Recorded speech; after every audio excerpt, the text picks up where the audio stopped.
Hello everyone, welcome to the new session of Anatomy of Flowering Plants Part 4. So इस part में हम पढ़ेंगे dicot और monocot stem के बारे में प्लस जो डिफरेंट वैस्कुलर बंडल्स होते हैं उनके बारे में भी।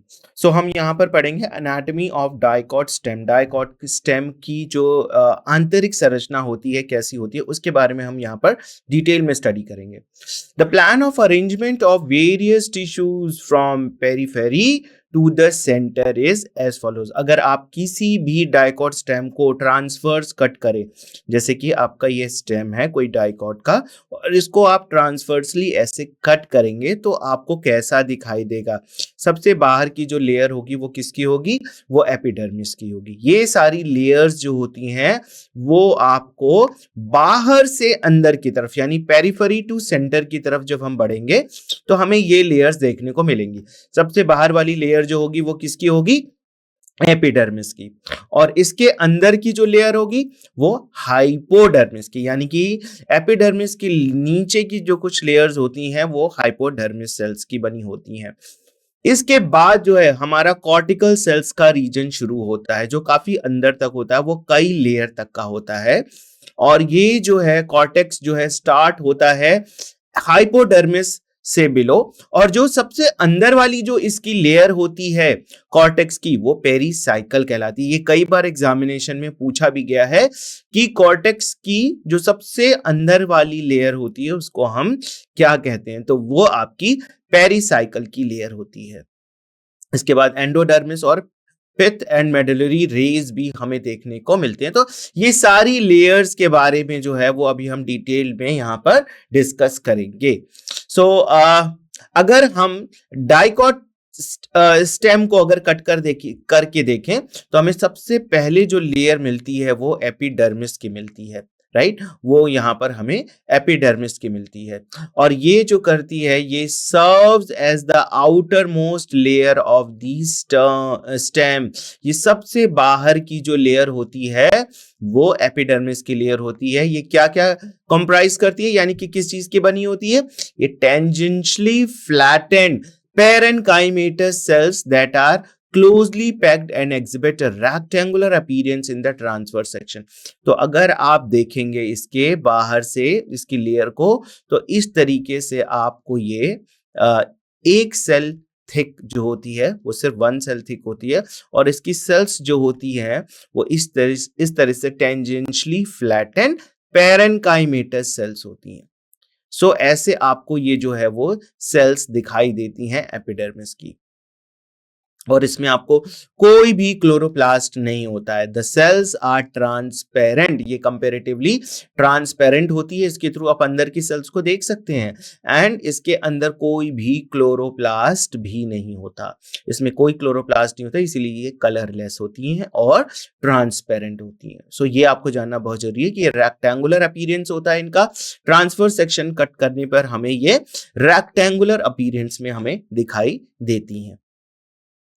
क्यूटिकल लेयर, अब इसी एपिडर्मिस के ऊपर ना एक क्यूटिकल की लेयर भी होती है। The outer wall of the epidermal cells are thicken and cutinized. ये काफी थिक होती है लेयर जो होती है, इसके ऊपर क्यूटिकल की एक लेयर होती है और यही जो है वो हम बोलते हैं इस जिन भी सेल के ऊपर एपिडर्मिस सेल्स की जो लेयर होती है उसके ऊपर अगर क्यूटिकल की लेयर प्रेजेंट है तो हम बोलते हैं कि ये सेल्स क्यूटिनाइज्ड हैं, और अगर नहीं होती है तो नॉन क्यूटेनाइज्ड है, यानी कि उसके ऊपर क्यूटिकल की लेयर नहीं प्रेजेंट है। लेकिन ज्यादातर सेल्स में ये क्यूटिकल की लेयर प्रेजेंट होती है ताकि इसके वाटर को कंजर्व किया जा सके और इसको प्रोटेक्शन भी प्रोवाइड किया जा सके।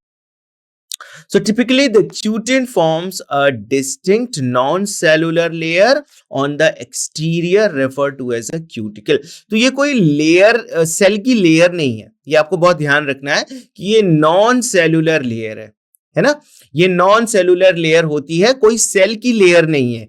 ये एक डिपोजिशन है केमिकल, यानी कि क्यूटिकल का डिपोजिशन है और ये एपिडर्मिस के ऊपर ही ये डिपॉजिट होती रहती हैं। और जब ये डिपॉजिट हो जाती हैं तो पूरी एक लेयर बन जाती है, इस लेयर को हम क्यूटेनाइज्ड या क्यूटिकल लेयर कहते हैं। अब यहां पर हम ये देखते हैं कि डाइकॉट के केस में हमें एक बहुत इंपॉर्टेंट चीज देखने को मिलती है, presence of stomata and trichomes. So ये हमने पिछले अपने सेशन में भी कंप्लीट किया था कि स्टोमेटा और ट्राइकोम्स प्रेजेंट होते हैं। In some areas, the epidermis contain tiny pores known as stomata. कुछ कुछ एरियाज में आप देखेंगे कि छोटे छोटे टाइनी पोर्स प्रेजेंट है, यानी कि होल्स प्रेजेंट है। और ये जो टाइनी पोर्स या होल्स होते हैं, इनको हम क्या बोलते हैं? Stomata. And it is guarded by the two kidney shaped guard cells. अगर आप इसके देखेंगे तो ये आपको इस तरीके से दो गार्ड सेल्स आपको यहां पर ऐसे नजर आएंगे, और ये एपिडर्मिस लेयर है। सो ये एपिडर्मिस सेल्स की लेयर का ही मॉडिफिकेशन है, क्योंकि गैसियस एक्सचेंज जो होता है वो इसी स्टोमेटा के थ्रू होता है। और ये स्टोमेटा जो होते हैं एपिडर्मल लेयर, एपिडर्मिस की जो लेयर होती है उसके बीच बीच में कन्फाइंड होते हैं, यानी कि प्रेजेंट होते हैं। Additionally, the epidermis is adorned with the numerous unbranched multicellular hairs or trichomes on its surface. तो अब कई बार क्या होता है कि एपिडर्मिस की जो लेयर होती है, सपोज ये एक लेयर एपिडर्मिस की, और यहां पर जो है वो इस तरीके से एपिडर्मिस की लेयर एक हेयर लाइक स्ट्रक्चर यहां से ओरिजिनेट कर रहा है। और ये हेयर लाइक स्ट्रक्चर जो होता है वो मल्टी सेलुलर भी हो सकता है इस तरीके से। इन हेयर लाइक स्ट्रक्चर को हम क्या बोलते हैं? ट्राइकोम्स। इन हेयर लाइक स्ट्रक्चर को हम बोलते हैं ट्राइकोम्स। ट्राइकोम्स बहुत इंपॉर्टेंट होते हैं। ये हेयर लाइक स्ट्रक्चर पूरे सरफेस पे, कई बार लीव्स पे भी प्रेजेंट होते हैं। अभी हम देखेंगे कि इनकी क्या उपयोगिता है पौधों में। तो यहां पर आप देख सकते हैं कि जो कुछ में कई बार ग्लैंडुलर होते हैं और कुछ में कई बार नॉन ग्लैंडुलर भी होते हैं। तो आप ये देख सकते हैं कि जो ग्लैंडुलर होते हैं इसके टिप पर इस तरीके से राउंड लाइक स्ट्रक्चर प्रेजेंट हो जाता है, और ये कुछ ना कुछ सिक्रीशंस जो है ना, बाहर निकालते हैं। सो आप ये देख सकते हैं कि यहाँ पर हेड रीजन पे ये एक एक्सुडेट्स है, यहाँ पे ग्लैंडुलर कोई ग्लैंड से वो सिक्रीट कर रहा है। और यहाँ पर आप देख सकते हैं कि इस तरीके से कितने सारे ट्राइकोम्स ऐसे प्रेजेंट है। कई बार ये नॉन ग्लैंडुलर भी होते हैं, कोई सिक्रीशंस प्रोवाइड नहीं कर रहे होते हैं। ये हम देख सकते हैं, हमने पिछले क्लास में भी देखा था कि डाइकॉट के केस में जो स्टोमेटा होता है इस तरीके से बीन शेप में होता है। ये बीन शेप में स्टोमेटा ऐसे प्रेजेंट होता है। और वहीं मोनोकॉट के केस में जो स्टोमेटा होता है ये डम्बल शेप, इसका जो गार्ड सेल है, एक्चुअली गार्ड सेल को मैं ड्रॉ कर रहा हूं यहाँ पे, ये गार्ड सेल आप देख सकते हैं इस तरीके से, ये डम्बल शेप में, ये इसकी खास पहचान होती है। फंक्शन, एपिडर्मिस का क्या फंक्शन है? Protection of internal tissue. ये अंदर की जो टिश्यूज होती हैं, कॉर्टेक्स लेयर है, पेरिसाइकिल है, हाइपोडर्मिस है, इन सब को ये प्रोटेक्ट कर रही होती हैं। Prevention of entry of harmful organism, किसी भी हार्मफुल ऑर्गेनिजम्स को एंटर करने से पहले एपिडर्मिस को डिस्ट्रॉय करना पड़ेगा। सो एक तरीके से ये एंट्री, हार्मफुल ऑर्गेनिज्म की एंट्री को प्रिवेंट करती हैं, अंदर नहीं जाने देती हैं। Reduction in the surface transpiration because of the presence of cuticle, और ये रिडक्शन करती हैं सरफेस ट्रांसपिरेशन को, मतलब यानी कि सरफेस से ट्रांसपिरेशन कम से कम हो सके, उसके लिए भी ये रिस्पॉन्सिबल होती हैं। क्योंकि इसके ऊपर क्यूटिकल की लेयर होती है, वैक्स की लेयर चढ़ी होती है, और ये वाटर को इजीली इवेपोरेट करने नहीं देती। तो ये भी एक फंक्शन है एपिडर्मिस का।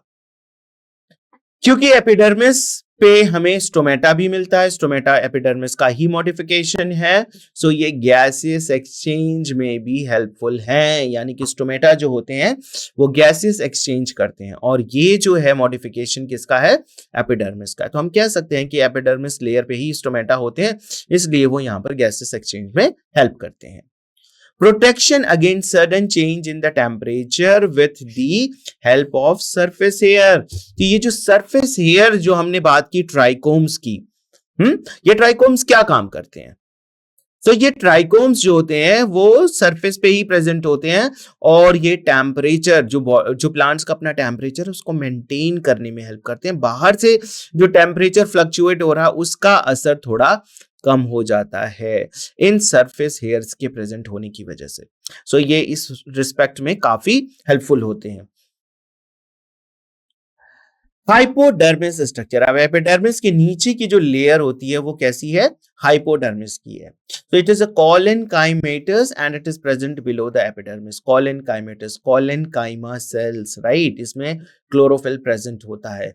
And the cell possesses extra cellular thickening and contain chloroplast. So ये जो कॉलेनकाइमेटस होते हैं ये काफी थिक होते हैं, इसमें एक्स्ट्रा सेलुलर थिकनिंग होता है, यानी कि सेल के बाहर जो है वो थिकनिंग हो जाती है, राइट। और इसमें जो है वो क्लोरोप्लास्ट प्रेजेंट होते हैं, यानी कि ये फोटोसिंथेसिस प्रोसेस कर सकते हैं।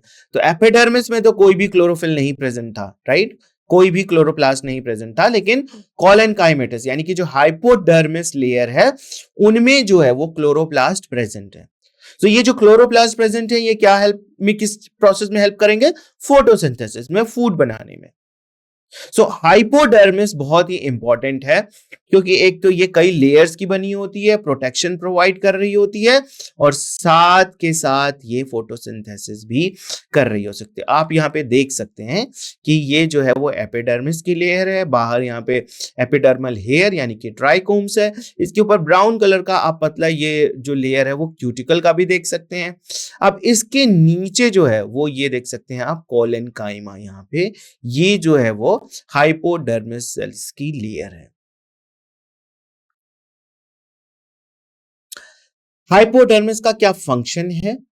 So hypodermis provide mechanical strength and flexibility to the stem। ये स्टेम को एक मैकेनिकल स्ट्रेंथ तो प्रोवाइड कर रहा ही होता है, क्योंकि ये कॉलन काइमेटस सेल है। तो कॉलन काइमेटस सेल आपको पता होगा कि फ्लेक्सिबिलिटी प्रोवाइड करता है। हमने पिछले सेशन में ये डिस्कस भी किया था कि कॉलन काइमेटस सेल जो होता है वो फ्लेक्सिबिलिटी, प्लांट जो होता है वो वेव ऑफ कर रहे होते हैं एक साइड से दूसरे साइड, लेकिन वो कभी ब्रेक नहीं होते, टूटते नहीं है। क्यों? क्योंकि उनमें एक लचीला पदार्थ प्रेजेंट होता है, पैक्टिन सब्सटेंस प्रेजेंट होता है, और ये पैक्टिन प्रेजेंट होने की वजह से इनमें काफी फ्लेक्सिबिलिटी आ जाती है। And it is also prepares the food if chloroplast is present। So chloroplast तो colon-chymatous cells में present ही होता है। So वो photosynthesis process के द्वारा food भी बनाने का काम करते हैं। So इस तरीके से hypodermis dual function play करता है। कॉर्टेक्स लेयर, इसके हाइपोडर्मिस के नीचे वाली जो लेयर कई सेल्स की बनी होती है इनको हम कॉर्टेक्स लेयर कहते हैं। Comprising several layers of parenchymatous cell, कई लेयर्स की बनी सेल्स होती हैं, और सेल्स कैसी होती हैं? Parenchymatous. And it is situated beneath the epidermis, यानी कि ये बीनीथ मतलब नीचे, यानी कि हाइपोडर्मिस सेल्स की जो नीचे जो है वो कॉर्टेक्स की सेल्स प्रेजेंट होती हैं। And the cells whether rounded और एंगुलर, कई बार राउंड शेप में सेल्स होती हैं, कई बार एंगुलर होती हैं, कई बार जो है ये सराउंड होती हैं इंटरसेलुलर स्पेसेस से, है ना। कुछ में इंटरसेलुलर, क्योंकि राउंड होती हैं तो जनरली इनमें इंटरसेलुलर स्पेसेस आ ही जाते हैं। सो ये कॉर्टेक्स लेयर के बारे में डिस्कस हुआ। कुछ और पॉइंट्स हैं। In green stem the outermost layer of the cortical cells में कंटेन क्लोरोप्लास्ट। सो अगर बहुत ही ग्रीन कलर की स्टेम है तो वहां पर जो बाहर की तरफ की जो कॉर्टिकल सेल्स होंगी उनमें क्लोरोप्लास्ट प्रेजेंट होते हैं। हाइपोडर्मिस में ही तो होता ही है, लेकिन कुछ कॉर्टिकल सेल्स में भी प्रेजेंट होते हैं, पर ये जो है वो ग्रीन स्टेम के केस में ही होता है। अदरवाइज जो बाकी जो कॉर्टिकल सेल्स की तरह ये इनमें कोई क्लोरोप्लास्ट प्रेजेंट नहीं होता है। और ये जिनमें ग्रीन स्टेम में अगर क्लोरोप्लास्ट प्रेजेंट है कॉर्टिकल सेल्स में, तो वो फूड सिंथेसिस में जरूर हेल्प करती हैं। Additionally, the cortex houses are having the numerous oil ducts, बहुत सारे oil ducts present होते हैं।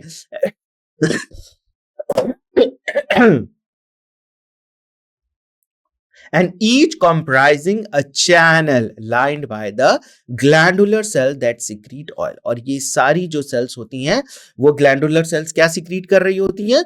कुछ जो है वो ग्लैंडुलर सेल कुछ ऑयल सिक्रीट कर रही होती है।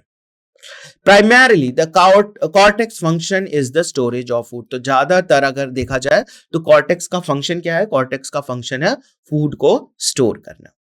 अब इसके अंदर की जो लेयर होती है वो लेयर होती है एंडोडर्मिस की। So situated as the inner most layer of the cortex, ये कॉर्टेक्स की इनर मोस्ट लेयर है, and it forms a wavy layer with a single cell thickness. और ये सिंगल सेल की बनी होती है। The cells barrel shaped and the parenchymatous lack intercellular spaces and Casparian strips are not present. So कैसी होती है इसकी सेल की शेप? बैरल शेप, ऐसे बैरल शेप होती हैं। और कैसी होती हैं? पेरेन्काइमेटस, लैक इंटरसेलुलर स्पेस, ये काफी कॉम्पैक्ट होती है, इनके बीच में कोई भी इंटरसेलुलर स्पेस इस तरीके से नहीं प्रेजेंट होता। ठीक है, and Casparian strips are also not present. Abundant starch grain serves as a food reserves are present in the endodermis cell। तो बहुत सारा फूड रिजर्व मटेरियल जो होता है वो यहाँ पर स्टार्च ग्रेन के फॉर्म में यहाँ पर प्रेजेंट होता है एंडोडर्मिस सेल्स में। And consequently the endodermis is referred to as starch sheath। तो कई बार ये पूछा जा सकता है कि which of the following layer of the plant cell can be considered as starch sheath। starch sheath हम किसको कह सकते हैं? सो आपको याद रखना है कि ये एंडोडर्मिस लेयर को ही starch sheath कहते हैं, क्योंकि इसमें स्टार्च का काफी डिपोजिशन यहाँ पर हमें देखने को मिलता है। सो इसके बाद जो है हम यहाँ पर डिस्कस करेंगे थोड़ा वेस्कुलर बंडल के बारे में, है ना। वेस्कुलर बंडल्स जो होते हैं ये कैसे होते हैं? तो आप देख सकते हैं कि रेडियल वेस्कुलर बंडल्स होते हैं और conjoint vascular bundle. Radial vascular bundle में आप देख सकते हैं कि जाइलम और फ्लोएम जॉइंट नहीं होते। ये इस एक तरह से रेडियस पे इस तरीके से अरेंज होते हैं। यहां पर आप देख सकते हैं कि ये जाइलम है और यहां पर फ्लोएम है। जबकि कॉन्जॉइंट वेस्कुलर बंडल में क्या होता है कि जाइलम और फ्लोएम आपस में जॉइंट होते हैं। इस तरीके से जॉइंट होंगे, अंदर की तरफ जाइलम और बाहर की तरफ फ्लोएम। सो ये कॉन्जॉइंट है, जबकि यहाँ पे जॉइनिंग नहीं है, सारे रेडियली जो है वो अरेंज होते हैं। तो radial vascular bundle and conjoint vascular bundle. अब कॉन्जॉइंट वेस्कुलर बंडल्स जो होते हैं वो कई तरह के हो सकते हैं। सबसे पहला है collateral. So collateral, a conjoint bundle with the xylem towards the inner side facing the pith and the phloem towards the outer side facing the cortex is called a collateral bundle। तो बाहर की तरफ जो है वो क्या है? बाहर की तरफ जो है वो फ्लोएम है, तो towards cortex it is phloem, और अंदर की तरफ, इनर की तरफ क्या है? जाइलम है। ये अरेंजमेंट होता है, ठीक है। इनर साइड यानी कि जो हमारा पिथ रीजन है उसकी तरफ हमारा जाइलम होगा। Collateral bundles are of two type, open vascular bundle and closed vascular bundle. तो ओपन वेस्कुलर बंडल हम तब कहते हैं जब जाइलम और फ्लोएम के बीच में एक सिंगल लेयर कैम्बियम की प्रेजेंट होती है, ठीक है। तो वो है ओपन वेस्कुलर बंडल, जैसा कि जिम्नोस्पर्म और मोनोकॉट मोस्ट डाइकॉट के केस में देखा जाता है। जबकि क्लोज्ड वेस्कुलर बंडल यानी कि जाइलम और फ्लोएम के बीच में कोई भी कैम्बियम लेयर प्रेजेंट नहीं है ना। यहां पर आप देख सकते हैं कि कैम्बियम है जबकि यहां पर कोई कैम्बियम नहीं है। तो open and closed vascular bundle are जो नेम दिए गए हैं, ये नेम दिए गए हैं presence and absence of cambium layer की वजह से। तो यहां पर आप देख सकते हैं क्लोज्ड मोनोकॉट के केस में, क्योंकि यहां पर कोई भी कैम्बियम लेयर नहीं है। यहां पर आप देख सकते हैं ये ओपन है क्योंकि यहां पर कैम्बियम की एक लेयर है। Bicollateral, so in conjoint bundle where the phloem surrounds both, यानी कि बाहर की तरफ भी फ्लोएम है और अंदर की तरफ भी फ्लोएम है, बीच में जो है वो जाइलम की लेयर है, ये जाइलम, और ये भी फ्लोएम, ये भी फ्लोएम। सो इसीलिए इसका नाम रखा गया है बाइकोलैटरल। Where the phloem surround both outer and inner side of the xylem, there is typically a cambial strip present on both the side of the xylem। तो यहां पे भी कैम्बियम लेयर प्रेजेंट होगी और यहां पे भी कैम्बियम लेयर प्रेजेंट होगी। Bicollateral bundles are distinctive feature of the Cucurbitaceae family। So this point is very important, क्योंकि Cucurbitaceae में आपको ये special type of vascular bundle देखने को मिलता है, बाइकोलेटरल बंडल। Cucurbitaceae फैमिली का ये फीचर है, एनाटॉमिकल फीचर। सो यहां पर पूरा समराइज किया गया है कि कितने तरह के वेस्कुलर बंडल्स होते हैं। तो आप देख सकते हैं कि कॉन्जॉइंट वेस्कुलर बंडल ये है क्लोज्ड और ये है ओपन, यहाँ पे कैम्बियम की लेयर प्रेजेंट है, तो ये है ओपन वेस्कुलर बंडल, और ये है कोलेटरल के दो टाइप्स। इसके बाद यहाँ पर आप देख सकते हैं bicollateral, outer phloem, inner phloem और ये वाली लेयर जाइलम की। फिर हमने रेडियल वैस्कुलर बंडल भी पढ़ा था। रेडियल वैस्कुलर बंडल आप देख सकते हैं कि जाइलम और फ्लोएम रेडियली अरेंज्ड होते हैं, ये आपस में जुड़े हुए नहीं होते, जैसा कि हमें कोलैटरल के केस में देखने को मिलता है। कोलैटरल यहां पर अगेन दो तरह का हो सकता है, एम्फीवेसल एंड एम्फीक्राइबल। एम्फीवेसल के केस में आप देख सकते हैं कि जाइलम जो है चारों तरफ से फ्लोएम को घेर रखा है, जो है यहाँ पर जो फ्लोएम बाहर है और जाइलम अंदर है, तो फ्लोएम चारों तरफ से जाइलम को अंदर घेर रखी हुई है और ये जाइलम लेयर अंदर की तरफ है, ये एम्फीवेसल है। एम्फीक्राइबल में क्या होता है कि जस्ट अपोजिट, फ्लोएम सेंटर में होता है और जाइलम चारों ओर से सराउंड किया होता है। सो इतने तरह के वैस्कुलर बंडल्स हमें देखने को मिलते हैं। सो ये कॉन्सेंट्रिक फॉर्म में है। The vascular bundle is termed as the concentric with one type of vascular tissues, xylem and phloem, forms a solid core with the other completely surrounding it on all the sides. तो बाहर जो है आपको phloem है और अंदर xylem है, या बाहर जो है वो जाइलम है और अंदर फ्लोएम है। तो एम्फीक्राइबल, एम्फीबेसल, ये दो तरह के हमें वैस्कुलर बंडल देखने को मिल सकते हैं कॉन्सेंट्रिक केस में। सो कॉन्सेंट्रिक में amphivasal vascular bundle, a vascular bundle in which the xylem encircles the central strand of the phloem, whereas in amphicribal phloem surrounds the xylem. So यहां पर आप देख सकते हैं कॉन्सेंट्रिक जो है वो एम्फीबेसल एंड एम्फीक्राइबल के फॉर्म में, ये हमने ऑलरेडी डिस्कस कर लिया है। इसके बाद हम देखेंगे एनाटॉमी ऑफ रूट, और इसमें जो है किस तरीके से रूट की जो है वो एनाटॉमी होती है। For better understanding of tissue organization of root, stem and leaves, it is convenient to study the transverse section of the mature zone of these organs. तो किसी भी, चाहे आप स्टडी कर रहे हो रूट्स की, चाहे स्टडी कर रहे हो स्टेम की या लीव्स की, आपको कैसा स्टेम कट करना है, आपको ट्रांसवर्स कट करना है, आपको रूट्स भी ट्रांसवर्स कट करना है और आपको लीव्स भी ट्रांसवर्स कट करना है। सो ट्रांसवर्स कट करेंगे तो आपको उसके इंटरनल लेयर किस लेयर्स में अरेंज है वो पूरा दिखाई देगा। तो इसमें जो रूट की जो सबसे बाहर की जो लेयर होती है वो कैसी होती है, एपिब्लेमा। वहां पर एपिडर्मिस थी स्टेम के केस में, और यहां पर कैसी है, epiblema. Many of the cells of the epiblema protrude in the form of unicellular root hairs. तो यही epiblema जो cells होती है वो single hair like structures originate करती है और उसको हम क्या बोलते हैं, रूट हेयर्स। इस तरीके से तो ये है एपिब्लेमा और ये है रूट हेयर्स। अगर हम एपिडर्मिस की बात करें तो एपिडर्मिस में भी क्या प्रेजेंट होती है, ट्राइकोम्स। लेकिन ट्राइकोम्स और रूट हेयर्स में बहुत फर्क है। ये इस सेल का कोई अलग से, जो रूट हेयर्स है कोई अलग से कोई सेल नहीं है, ये इसी का आउटग्रोथ है, ये इसी सेल का पार्ट है root hair.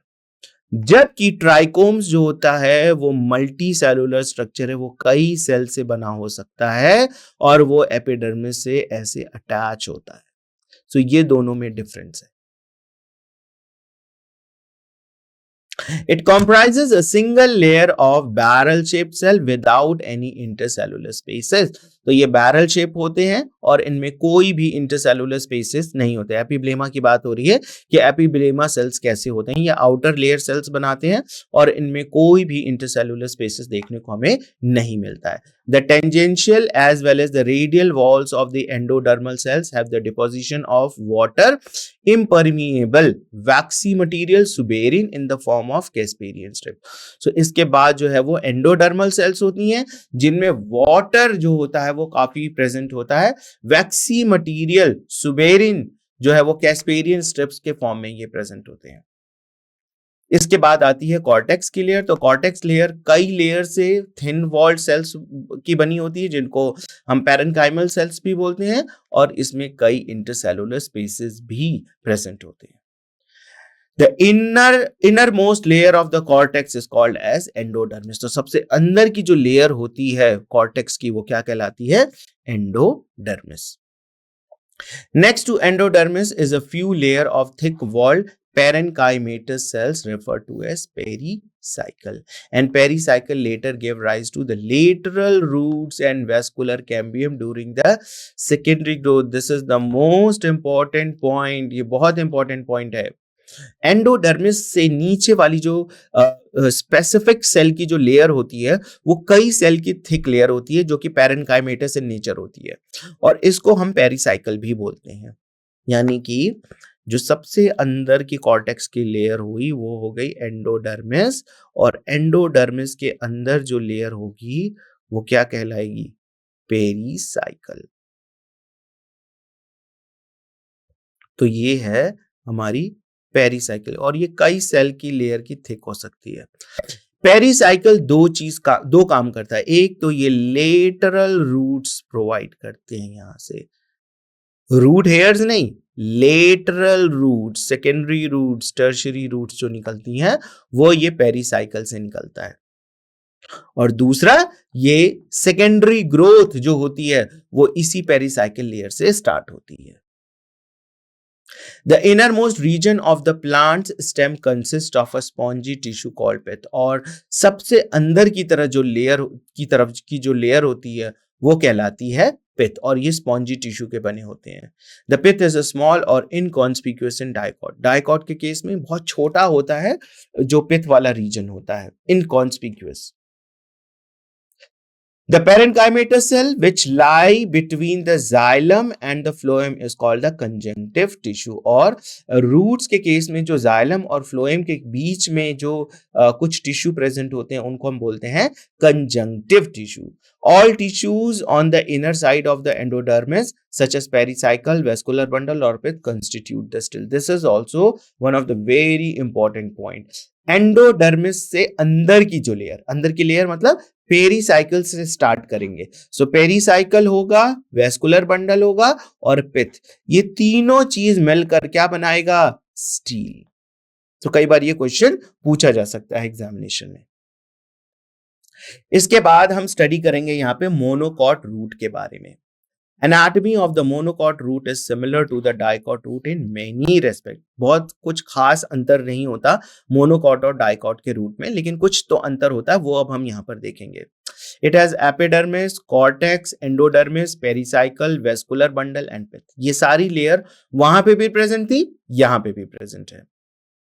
But as compared to the dicot root which have a favored xylem bundle, कुछ कम xylem bundles होते हैं। There are usually more than 6 polyarch xylem bundles in the monocot root। और monocot root के case में जो होते हैं वो ज्यादा polyarch, लगभग 6 xylem bundles जो होते हैं वो प्रेजेंट होते हैं monocot के केस में, जबकि dicot के केस में कम xylem bundle प्रेजेंट होते हैं। Pith is large as well as developed and monocotyledonous root do not undergo any secondary growth। Monocot के केस में कोई भी सेकेंडरी ग्रोथ हमें देखने को रूट्स में नहीं मिलती है और पिथ जो है वो काफी वेल डेवलप्ड होता है मोनोकॉट के केस में।